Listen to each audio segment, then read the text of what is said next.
As crianças podem acompanhar as professoras.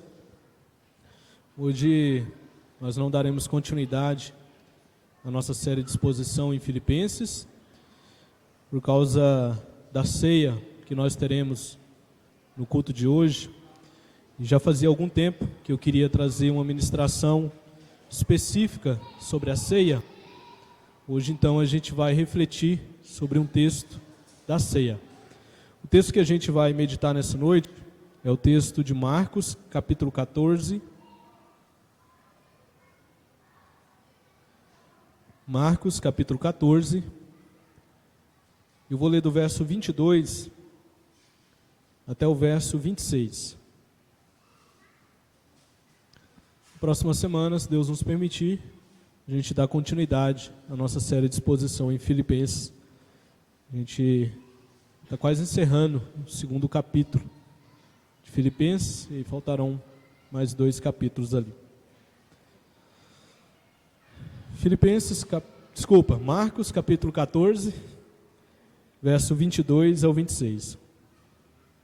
A cabeça está programada para pregar em Filipenses, tá vendo? E olha que eu saí de férias, hein? Deu uma descansada, né?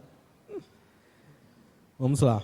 Marcos 14, verso 22 ao 26. Todos encontraram? Esse texto é conhecido, a gente sempre costuma ler um texto sobre a instituição da ceia. Diz assim a palavra do nosso bom Deus: E enquanto comiam, tomou Jesus um pão, e abençoando-o, partiu e lhes deu, dizendo: Tomai, isto é o meu corpo. A seguir tomou Jesus um cálice, tendo dado graças, o deu aos seus discípulos, e todos beberam dele. Então lhes disse: Isto é o meu sangue, o sangue da nova aliança derramado em favor de muitos. Em verdade vos digo que jamais beberei do fruto da videira, até aquele dia em que o hei de beber novo no reino de Deus. Tendo cantado o hino, saíram para o monte das oliveiras. Vamos orar, pedir a Deus que Ele possa nos conduzir na essa meditação da Tua Palavra. Pai querido, nós já louvamos ao Senhor, nós já oramos ao Senhor, já tivemos alguns elementos do culto ao Senhor. E agora, meu Pai, nós estamos aqui diante da Tua Palavra, que foi lida. Nós queremos ser edificados, nós queremos ser instruídos, exortados e corrigidos pela Tua Palavra. Por isso, Pai, nós pedimos que o Teu Santo Espírito, mesmo quem a inspirou, venha sobre nós para nos dar entendimento, iluminação, preparando o nosso coração, a nossa mente, para que possamos entender a Palavra do Senhor. E que uma vez entendida, nós estejamos prontos para colocá-la em prática nas nossas vidas. Venha, Deus, nos ajudar, nos auxiliar na reflexão da Tua Palavra. É no nome de Cristo que nós oramos ao Senhor. Amém. Queridos, dentro da teologia reformada, a gente tem algumas marcas que são responsáveis para caracterizar uma igreja verdadeira, genuinamente cristã. Quando a gente ministra a ceia aqui na igreja, a gente sempre frisa que a ceia, ela não é de exclusividade da Igreja Presbiteriana do Brasil, e muito menos de exclusividade da Igreja Presbiteriana do Jardim Alto Paraíso. A ceia é do Senhor, o banquete é do Senhor. Mas um requisito que nós colocamos para que a pessoa participe da ceia é que ela esteja em comunhão com a igreja do Senhor, a verdadeira igreja do Senhor. A pergunta que a gente precisa fazer é: quais são as marcas dessa verdadeira igreja? A teologia reformada, ela destaca 3 marcas de uma verdadeira igreja, ou uma igreja genuinamente evangélica. A primeira marca de uma igreja verdadeira é que ela prega fielmente a palavra de Deus. Então, se a igreja ela não tem compromisso com a palavra de Deus, ela não se submete à palavra de Deus, nós podemos dizer, biblicamente, que essa igreja ela não é genuína, ela não é verdadeira. A igreja ela se fundamenta na palavra de Deus. O nosso culto que nós prestamos a Deus, ele é um culto fundamentado na palavra de Deus. Desde o primeiro momento que nós iniciamos esse culto ele tem que ser baseado na palavra. Nós precisamos ler a palavra, nós precisamos cantar a palavra, nós precisamos orar a palavra, nós precisamos expor a palavra. Então, a igreja verdadeira e genuína, ela precisa se apegar a pregação fiel da palavra de Deus. Infelizmente, quando a gente olha para o cenário brasileiro, e aí eu estou sendo restrito ao cenário brasileiro, a gente vai ver que nem todas as igrejas elas estão comprometidas com a palavra de Deus. Pois bem, essa é uma marca de uma verdadeira igreja, uma genuína igreja. A segunda marca de uma verdadeira igreja, de acordo com a nossa teologia reformada, é que ela aplica a disciplina. E aí isso pode causar desconforto, principalmente para aqueles que estão cometendo pecado. Mas essa é uma marca de uma igreja verdadeira. Quando a gente olha para a carta do apóstolo Paulo aos Coríntios, ele vai ficar espantado com a prática pecaminosa de um certo jovem naquela igreja. E mais ainda, a igreja estava fechando os olhos para aquilo que estava acontecendo. E Paulo vai dizer, olha, corrija essa pessoa que está praticando o pecado. E aí quando a gente vê a disciplina no ambiente da igreja, parece que a gente aplica a disciplina porque a gente tem prazer em ver a pessoa ser disciplinada, ou porque Deus gosta de disciplinar a pessoa. E a gente esquece que é um elemento da graça da parte de Deus. O nosso Deus, graciosamente, Ele nos disciplina porque Ele é o nosso Pai, Ele cuida de nós, Ele quer o nosso melhor. Ele poderia muito bem nos entregar as nossas paixões, as inclinações da nossa carne, para que nós pudéssemos então pecar e viver pecando abertamente. O problema é que a direção daqueles que vivem dessa forma não é o céu, é o inferno. Por isso que Deus ele vem e Ele prescreve a disciplina para a igreja. Então essa é uma segunda marca de uma igreja verdadeira. Mas ainda há uma terceira marca de uma igreja verdadeira. Que marca é essa?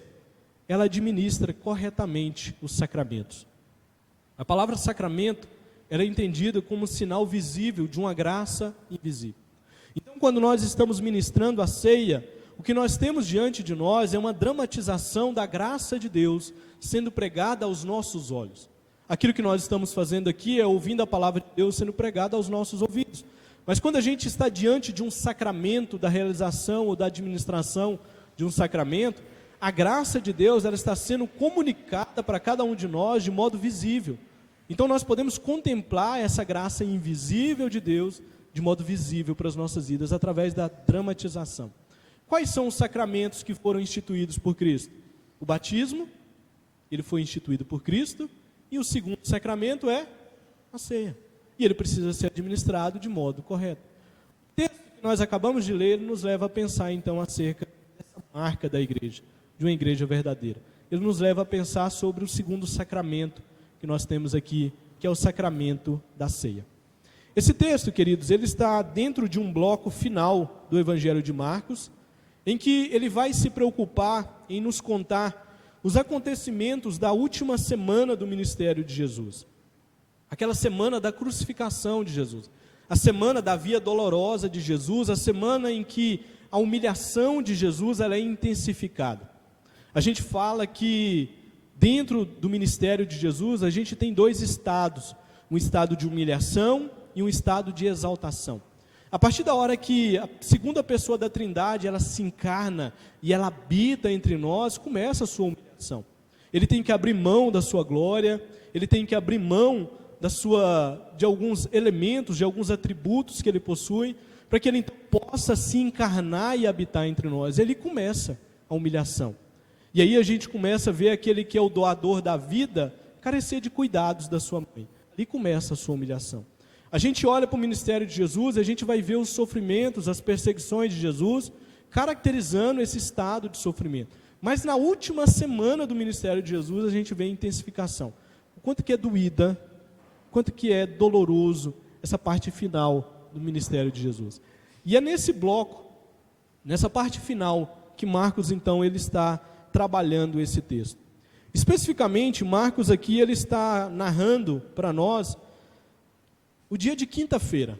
A gente sabe que Jesus ele foi crucificado na sexta-feira, mas aconteceu muitas coisas importantes na quinta-feira. Então o que a gente tem diante de nós é aquilo que acontece na quinta-feira. O relato que a gente tem aqui, meus irmãos, é o relato de Jesus instituindo a ceia. O que a gente tem de episódio aqui é Jesus ele preparando, participando da Páscoa com seus discípulos. Ele diz, essa é a última Páscoa que eu vou participar com vocês. E aqui ele vai fazer uma dramatização, ele vai pegar dois elementos que estavam inseridos na Páscoa, que é o pão e é o cálice de vinho.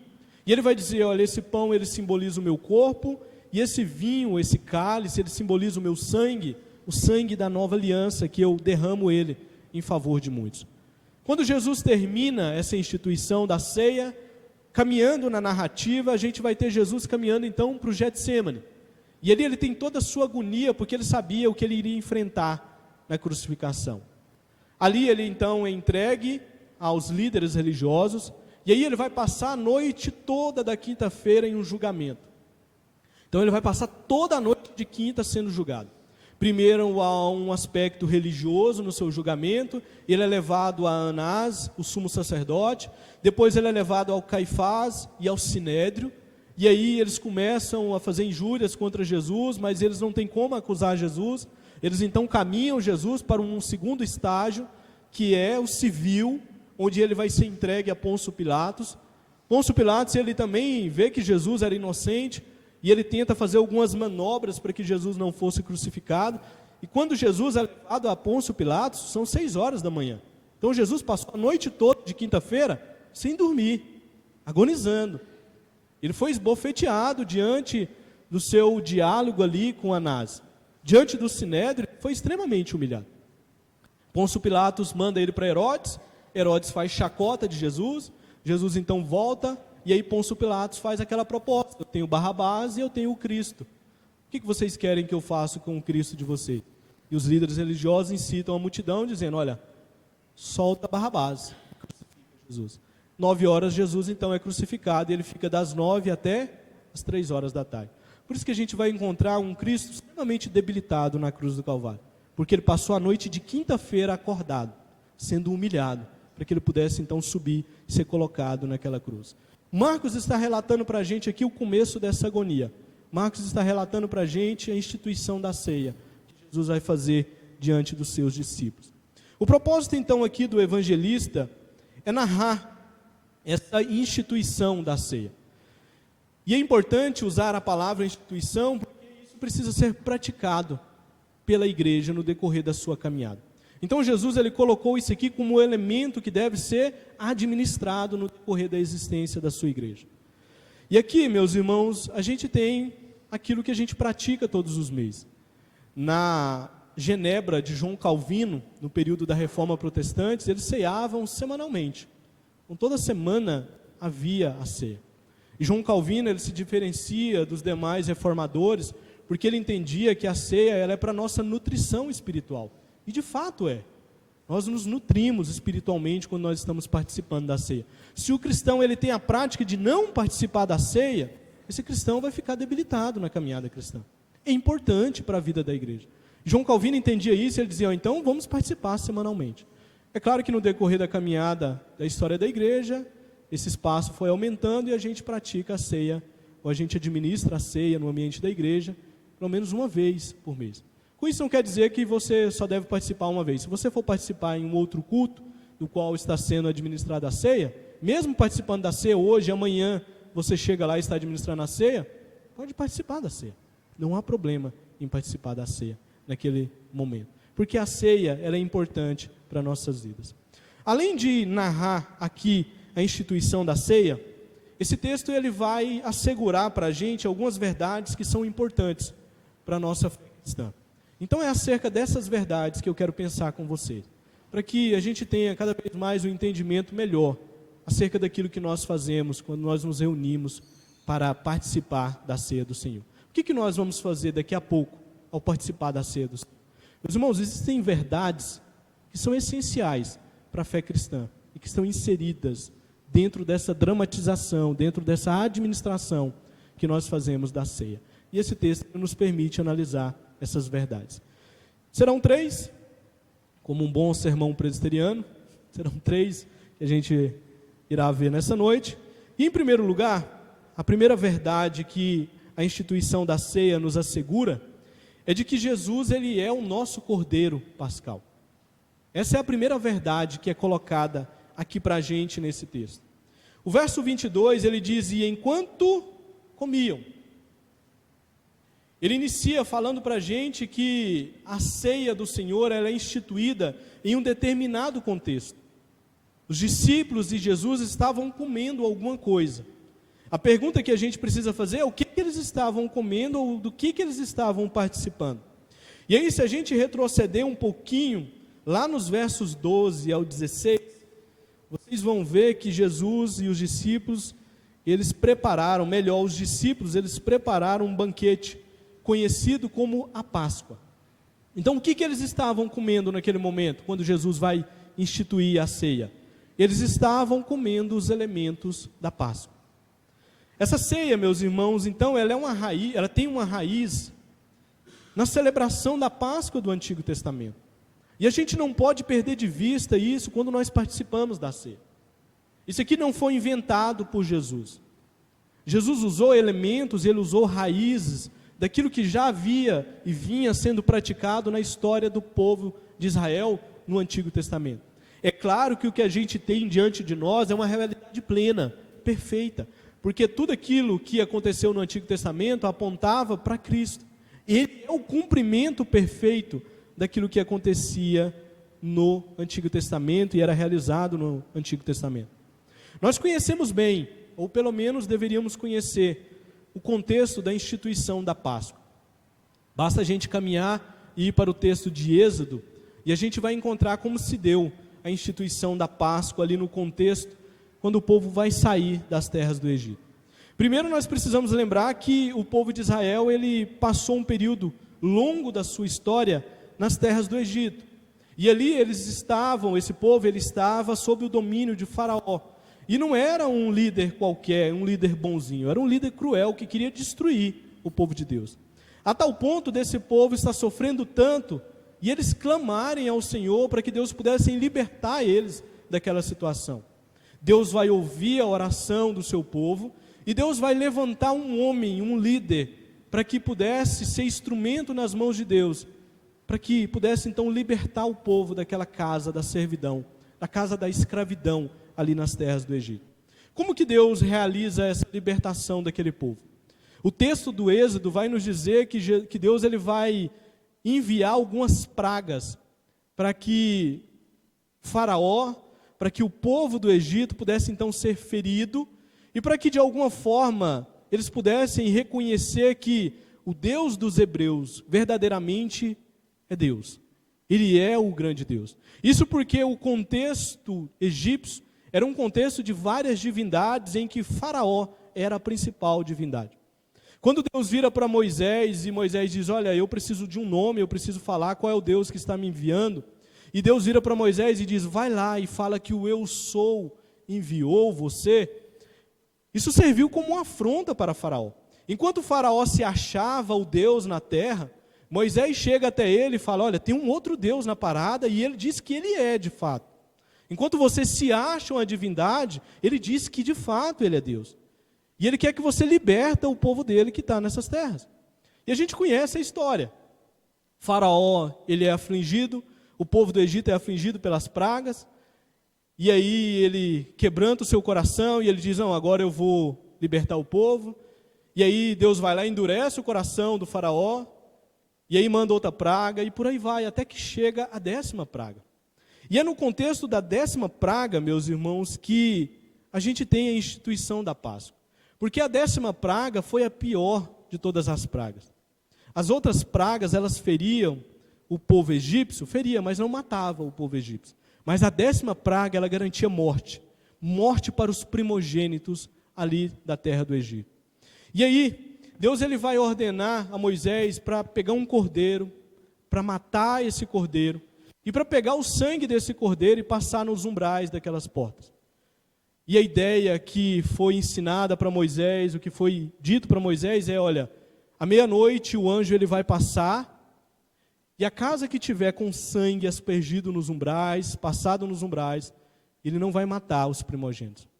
E aqui eu abro um parênteses para pensar com vocês o quanto deve ter sido agonizante para um pai de família hebreu nas terras do Egito.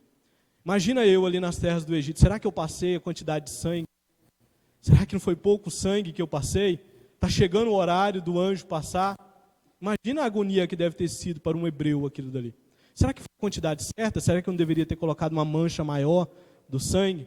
Mas o que a gente sabe é que à meia-noite o anjo veio, passou por cima das casas dos hebreus e ele então feriu todos os primogênitos na terra do Egito. E aí, meus irmãos, o que acontece? O povo de Israel, o povo hebreu que estava ali no Egito, foi então liberto daquelas terras. E aí, a partir daí, Deus vira para Moisés e diz: olha, a Páscoa, ela é instituída para vocês, para que vocês possam, toda vez, todo ano, realizá-la. Para que vocês tenham ela como memorial, para que vocês se lembrem que Deus libertou vocês da casa da escravidão. Vocês eram escravos no Egito, mas Deus veio e libertou vocês da casa da escravidão. Então, nessa mesma ocasião, o povo então sai liberto ali. E Moisés, ele instituiu a Páscoa como memorial daquele evento. No entanto, meus irmãos, a Páscoa ela não foi instituída apenas como um fim em si mesmo, como somente um memorial. Ela, na verdade, prenunciava a vinda de uma nova realidade. Ela prenunciava a vinda de um Cordeiro perfeito. A Páscoa, assim como os demais rituais no Antigo Testamento, ela apontava adiante para o grande sumo sacerdote que iria oferecer um sacrifício pelo pecado do povo. Queria libertar o povo da sua escravidão do pecado. Posteriormente, quando a gente olha para o desenvolvimento do Novo Testamento, nós vamos perceber que a própria comunidade apostólica ela vai entender a relação e a ligação entre a morte de Cristo e a celebração da Páscoa no Antigo Testamento. É claro que eles aprenderam isso do próprio Cristo, nesse episódio que a gente tem aqui. Lá em 1 Coríntios, capítulo 5, verso 7, Paulo vai destacar que Cristo ele é o nosso Cordeiro Pascal, porque ele foi imolado. No final do verso 7, no capítulo 5, é destacado: Cristo é o nosso Cordeiro Pascal, porque ele foi imolado. Então, meus irmãos, é nesse contexto que a ceia ela foi instituída. Observe as raízes que ela tem com aquilo que estava presente no Antigo Testamento. De que Jesus fez? Ele aproveitou a celebração da Páscoa e ele inseriu uma nova liturgia para aquilo que era feito. Ele inseriu a liturgia da ceia. E ele deu a ela um novo significado. Então, para que ele pudesse mostrar aos seus discípulos, e para que ele pudesse mostrar a cristandade no decorrer da história da igreja, que ele é o cumprimento perfeito do que a Páscoa veterotestamentária apontava. Ela apontava a libertação do povo, libertação da escravidão, que aconteceria por meio de um cordeiro. Mas quem é esse cordeiro? Esse cordeiro é o próprio Cristo. Em outras palavras, irmãos, Jesus ele estava dizendo para os seus discípulos: olha, eu sou a Páscoa de vocês. Sou eu o Cordeiro Pascal de vocês. Sou eu aquele que será crucificado em favor de vocês. É por meio do meu corpo rasgado, é por meio do meu sangue marcando a porta das vidas de vocês, que vocês vão escapar da ira de Deus. Caso contrário, o anjo iria passar e iria nos destruir. A ira de Deus seria derramada sobre nós. É isso que Jesus ele está destacando aqui na instituição da ceia. Isso fica claro para a gente quando a gente analisa a continuidade do verso 22, quando Jesus ele pega o pão da Páscoa e ele diz: olha, esse pão é o meu corpo que é dado por vós. Na Páscoa, meus irmãos, existia um certo ritual. Existiam 4 cálices que eram colocadas na mesa da Páscoa. Havia um cordeiro. Esse cordeiro tinha que ser imolado lá no templo. Então, na época da Páscoa, os sacerdotes tinham que trabalhar e trabalhar muito. Cheirava mal Jerusalém, de tanto sangue que era derramado na época da Páscoa. Vinham pessoas de várias nações para celebrar a Páscoa ali em Jerusalém, então o cheiro era desagradável. Morria-se muitos cordeiros naquele dia. Então existia o cordeiro ali, existiam ervas amargas e o pão asmo, ou pão sem fermento. Como que acontecia? Primeiro tomava-se um cálice, havia um ritual de purificação, e aí purificava-se os pés, limpavam-se aqueles que estavam sentados ao redor da mesa, comiam-se ervas amargas, para que eles pudessem lembrar o quanto foi amargo ter passado por aquele período no Egito. As ervas, elas tinham esse memorial na vida do judeu, do israelita, então lembrava ele, o quanto foi amargo vocês terem passado ali pelas terras do Egito. E aí depois eles comiam do cordeiro, e aí tomavam novamente um cálice, e depois comiam do pão. Quando foi a hora de comer o pão, o que Jesus fez? Jesus pegou o pão e ele então substitui. E ele então aplica um significado. Ele diz, olha, esse pão é o meu corpo que é rasgado por vós. E ele se coloca como esse cordeiro ali. Esse pão é o meu corpo que é rasgado por vós. Jesus aqui, meus irmãos, ele está destacando para a gente quando ele diz nesse versículo que esse é o corpo dele. Ele está destacando para a gente que ele é o nosso Redentor. Ele é aquele que paga. Ele é aquele que resolve o nosso problema com Deus acerca do nosso pecado. Então o pão que foi partido por Jesus ali era uma representação do próprio corpo de Jesus. Era uma metáfora para aquilo que o corpo de Jesus representava. Representando o corpo de Jesus. E essa declaração de Jesus aqui, irmãos, ela é extremamente importante. Isso porque com essa declaração, Jesus ele se coloca efetivamente como cordeiro. E a gente não pode ter de vista esse fato quando nós participamos da ceia do Senhor. Para que essa realidade se torne possível na nossa vida mensalmente, alguém teve que morrer na cruz do Calvário. E esse alguém foi o próprio Filho de Deus. Ele não tinha pecado, mas ele se fez pecado por cada um de nós.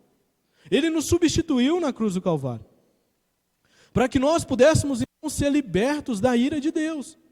Então, quando nós chegamos à ceia do Senhor, meus irmãos, a nossa mente precisa estar fresca, lembrando que Cristo morreu por nós na cruz do Calvário. Ele é o nosso Cordeiro Pascual.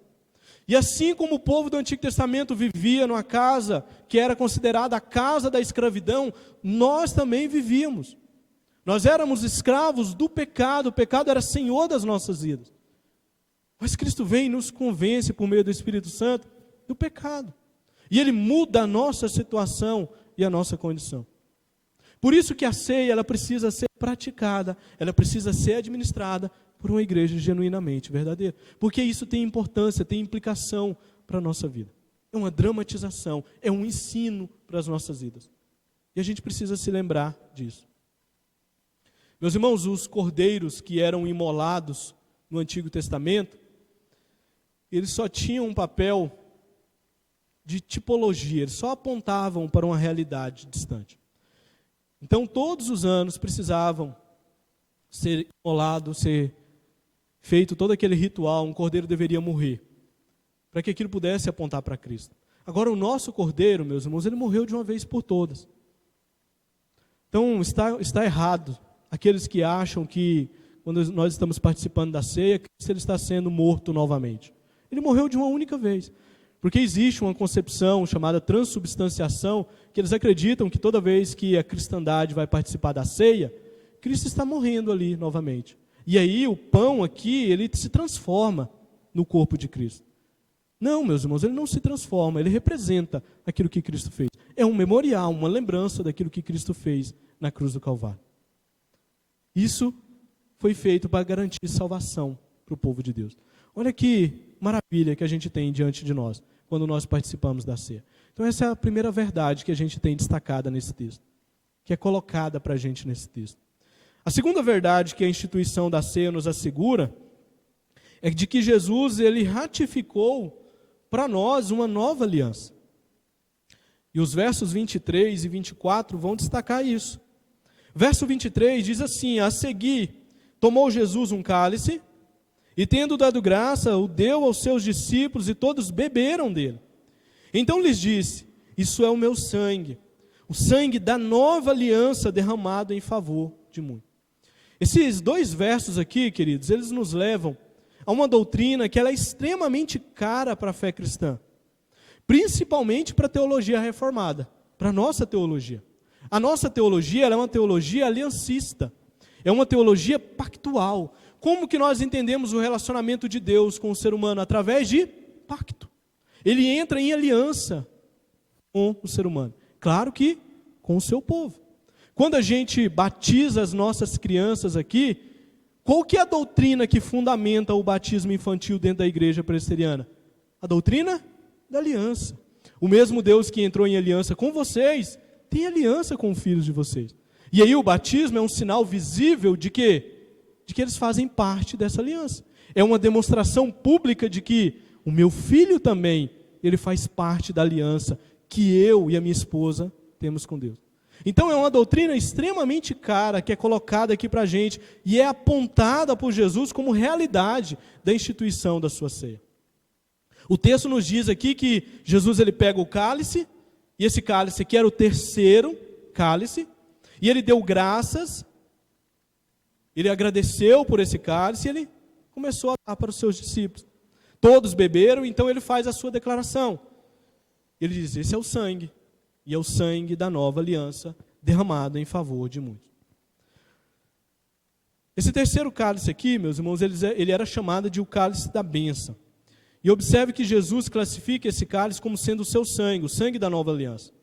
Essa declaração de Jesus aqui é muito significativa, porque a aliança no Antigo Testamento, ela sempre foi ratificada, ou ela sempre foi reafirmada pelo derramamento de sangue sacrificial. É só observar a sua leitura que você fizer no Antigo Testamento. Por exemplo, se um judeu fizesse uma aliança com outro judeu, uma espécie de contrato com outro judeu, o que firmava aquele contrato? Uma aliança. E como que essa aliança era feita, administrada? Eles pegavam um animal, esse animal era sacrificado, ele era cortado em pedaços, ele era arranjado no chão. Então aqueles que estavam entrando em aliança, caminhavam entre aquele animal. E aí, o que eles estavam anunciando um para o outro? Se eu quebrar a aliança com você, será o meu corpo que será cortado, dilacerado. O que aconteceu com esse animal, vai acontecer comigo. Era isso que a aliança significava. Era esse elemento que estava na aliança. Em Gênesis 15, do verso 9 ao 18, nós vamos encontrar o próprio Deus fazendo um tipo de aliança com Abraão. E o que acontece ali? Um animal é colocado, é cortado, e aí quem passa entre aquele animal cortado? O próprio Deus. O próprio Deus. Então, meus irmãos, a aliança que Deus faz com o ser humano, ela tem dois aspectos. Ela é condicional e ela é incondicional. Ela é incondicional porque Deus não quebra a aliança. Mas ela é condicional porque nós precisamos obedecer às normas da aliança. E aí, quando nós desobedecemos, o que deveria acontecer conosco? Sermos cortados, dilacerados. O que Jesus está dizendo quando ele diz, olha, esse cálice é o sangue da nova aliança? Ele está dizendo, olha, quem deveria derramar sangue eram vocês, discípulos. Eram vocês que deveriam ser esquartejados. Mas eu me coloco no lugar de vocês. E ele diz, esse é o meu sangue. Eu me submeto à parte da aliança que foi quebrada. Diante do Pai, eu me submeto. Eu me coloco então para ser esquartejado, para ser dilacerado, para que o meu sangue derrame. E o que Jesus faz aqui? Ele então ratifica, ele reafirma uma nova aliança para cada um de nós. Uma nova aliança foi colocada, meus irmãos, diante de nós. E aqui, meus irmãos, a gente precisa entender alguns aspectos dessa aliança. Primeiro, Jesus ele se coloca então como nosso mediador. Ele é um mediador entre os homens e Deus. E ele é um mediador perfeito. Ele é aquele que intervém entre as duas partes. E ele estabelece paz entre as duas partes. Só que essa paz custou caro. Custou o derramamento do seu próprio sangue ali na cruz do Calvário. Não foi uma gotinha só não, meus irmãos. Foi todo o seu sangue derramado na cruz do Calvário. Esgotou-se o seu sangue ali. Segundo, a aliança que Jesus ele ratificou para nós, essa nova aliança, no Antigo Testamento, ela era limitada somente ao povo judeu. Era só os judeus do Antigo Testamento, eram só eles, que tinham aliança com Deus. As nações vizinhas não tinham. Mas o que Jesus faz? Ele abre um leque. E ele diz, olha, esse sangue é derramado em favor de muitos. Não é só em favor dos judeus. E aí, quando a gente vai para Efésios, a gente vai encontrar Paulo dizendo, olha, o muro da separação do templo, que fazia divisão entre os judeus e os gentios, foi quebrado, foi derrubado. Por quê? Porque um leque foi aberto. Caso contrário, meus irmãos, nós aqui no Brasil não teríamos parte dessa aliança. Mas Jesus ele está abrindo um leque muito grande. Olha que maravilha nós temos diante de nós, meus irmãos. Quando nós celebramos a ceia do Senhor, nós temos diante de nós, meus irmãos, a dramatização da aliança que nós temos com Deus. Uma aliança que foi firmada pelo próprio Cristo. Eu e vocês, meus irmãos, nós estamos em um pacto de aliança com Deus. Pare para pensar no privilégio que nós estamos inseridos. Nós temos um pacto, uma aliança com o próprio Deus. E essa aliança foi ratificada na cruz do Calvário. Uma nova aliança foi colocada diante de nós. Olha como agora é o nosso relacionamento com Deus. É um relacionamento de aliança. Já parou para pensar sobre isso? Por isso que aquele que começa a boa obra em nós, ele faz o quê? Ele conclui a boa obra que foi iniciada em nós. Ele não nos deixa no meio do caminho. Por quê? Porque ele tem aliança firmada com cada um de nós. Comigo, com vocês e com os nossos filhos. Ele tem uma aliança firmada. E toda vez que nós nos reunimos para participar da ceia, isso precisa vir na nossa mente. Isso precisa ser lembrado. Essa verdade precisa estar clara para a gente. Há uma aliança, Cristo ratificou ela para nós. A terceira e última verdade que a gente tem aqui na instituição da ceia, e que a ceia nos assegura, é de que Jesus retornará. Verso 25. Em verdade vos digo que jamais beberei do fruto da videira, até aquele dia em que o hei de beber novo no reino de Deus. Como eu já disse para vocês, existiam 4 cálices que eram colocados para a participação da Páscoa. E aí Jesus, ele usou o terceiro cálice para dizer, esse cálice é o meu sangue, o sangue da nova aliança. Então esse era o terceiro cálice. Mas havia um 4º cálice ali na mesa. E o que Jesus faz? Ele vai encerrar a refeição da Páscoa dizendo, olha, desse aqui eu não vou tomar com vocês. Esse eu não vou tomar. Por quê? Porque eu vou tomar com vocês no futuro desse cálice, ou de um novo cálice. Esse cálice que Jesus se absteve dele ali na ceia, ele apontava para uma realidade futura. Que a ceia é superior à Páscoa, esse texto deixa muito claro para a gente. Ela é superior à Páscoa. No entanto, ela ainda não é a festa das bodas do Cordeiro, que é reservada para nós participarmos com Jesus na consumação. Quando ele voltar, quando ele estiver com a igreja. Apocalipse 19, leia lá, fala sobre esse banquete celestial que nós teremos. E ali, meus irmãos, nós seremos recebidos por Cristo para o grande banquete celestial. Por isso, quando nós celebramos a ceia, nós não apenas recordamos do sacrifício de Cristo na cruz, mas nós também ansiamos pela volta de Cristo, onde o seu reino será estabelecido de forma plena, e onde nós estaremos com Cristo participando de um banquete celestial. Eu e vocês e todos os cristãos de todas as épocas. Lá você vai encontrar Paulo, lá você vai encontrar Moisés, lá você vai encontrar Abraão, lá você vai encontrar Jó, você vai poder fazer um monte de pergunta para Jó, um monte de pergunta para Paulo, lá você vai encontrar eles. E uma cerimônia perfeita, que é comer. E se tem uma coisa que cristão gosta de fazer, é comer. E aí você vai estar lá, se alimentando e participando, com toda a cristandade. Jesus está dizendo, olha, esse cara se aponta para ali. Eu vou participar com vocês novamente de um banquete. Mas é um banquete celestial. São as bodas do Cordeiro. 1 Coríntios 11, 26, destaca essa realidade. Lá é dito que todas as vezes que comerdes esse pão e beberdes o cálice, anunciais a morte do Senhor. Até o quê? Até que Ele venha. Então, quando nós participamos da ceia, meus irmãos, o que está em jogo? O anúncio de que Cristo vai voltar. Porque Ele tem interesse em participar conosco de um banquete celestial. Onde eu e vocês estaremos ali para participar com Ele. A ceia ensina isso para a gente. Por isso ela é importante para uma igreja genuinamente verdadeira.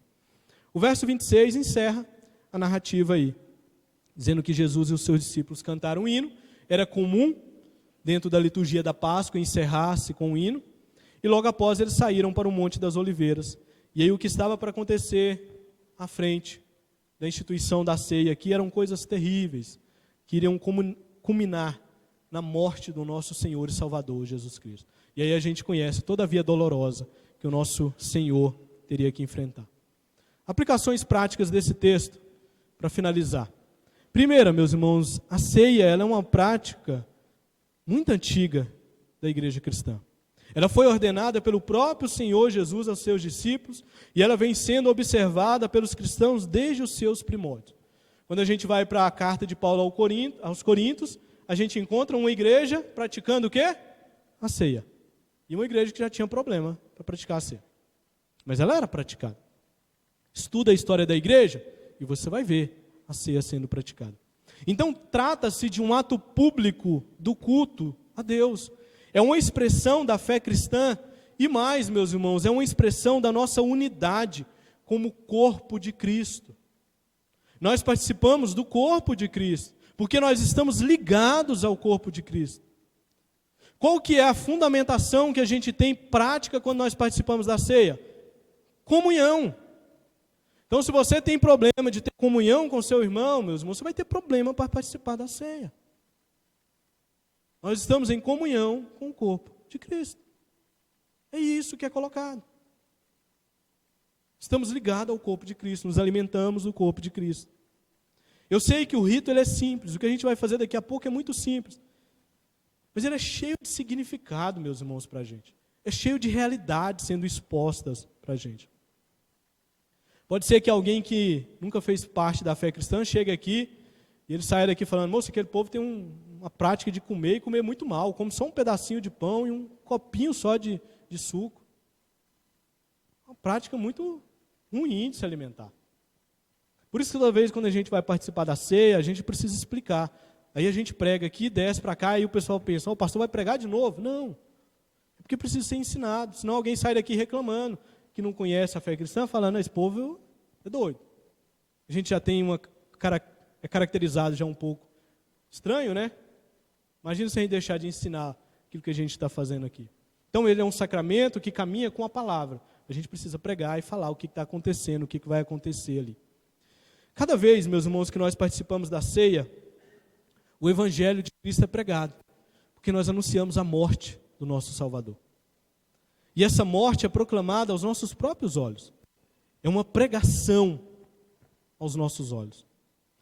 Então, diante de toda essa realidade, meus irmãos, eu quero exortar vocês a sentir prazer, a sentir alegria na experiência tão comum que é participar da ceia, mas que ao mesmo tempo é tão necessária para a vida cristã. Faça com alegria, faça com prazer. Tenha prazer em estar aqui para participar da ceia do Senhor. Eu digo isso, meus irmãos, porque se a gente não tomar cuidado, a gente perde de vista o significado da ceia e a gente não dá importância para ela. A gente passa meses e meses sem participar da ceia. Como pastor de vocês, meus irmãos, cabe a mim dizer a vocês, não façam isso. Isso é ruim para a vida espiritual de vocês. Sintam prazer, sintam alegria de participar da ceia do Senhor. Isso é um momento alegre para a nossa vida. Porque grande obra foi realizada para que isso pudesse ser dramatizado a cada um de nós. Grande obra foi realizada. Sinta prazer, sinta alegria. Que nós possamos vir à mesa do Senhor, meus irmãos, então com entusiasmo, com esperança, acreditando que essa não é uma cerimônia religiosa maçante, mas uma experiência espiritual do Evangelho. Isso faz parte de uma verdadeira igreja, de uma igreja genuinamente evangélica. Seja grato a Deus por fazer parte de uma igreja que é genuinamente evangélica e verdadeira, que administra a ceia para os seus membros. Sinta prazer em participar da ceia. Essa é a exortação que eu deixo para vocês e que eu deixo para mim nessa noite, como aplicação desse texto. Vamos orar? Pai, nós agradecemos o Senhor por esse momento de exposição da Tua Palavra, momento do qual nós fomos ensinados pelo texto bíblico, e a Tua Palavra nos ensinou algumas verdades que são importantes para a nossa fé cristã, acerca da instituição da ceia. Cerimônia essa e sacramento esse que nós participamos mensalmente aqui nessa igreja. Pai, que nós não percamos de vista a importância e o privilégio que nós temos de participar da mesa do Senhor. Que nós possamos fazer isso com o entendimento correto acerca dessas verdades, de que Cristo ele é o nosso Cordeiro Pascal, de que uma nova aliança foi ratificada por cada um de nós, e de que a ceia anuncia a volta de Cristo, o Senhor das nossas vidas e o Senhor dessa igreja. Que nós possamos ter essas verdades muito claras e frescas na nossa mente. Nós possamos, ó Deus, participar com alegria, com entusiasmo, com esperança da ceia do Senhor. Porque o que nós fazemos aqui nada mais é do que proclamar o Evangelho do Senhor e viver esse Evangelho do Senhor na prática. Essa dramatização, essa pregação feita aos nossos olhos. Esse meio de graça que é colocado diante de nós. Que o Senhor nos ajude, ó Deus, a entendermos cada vez mais essas realidades que foram instituídas pelo Senhor para o bom andamento e boa existência da igreja do Senhor. É no nome de Cristo que nós oramos ao Senhor. Amém.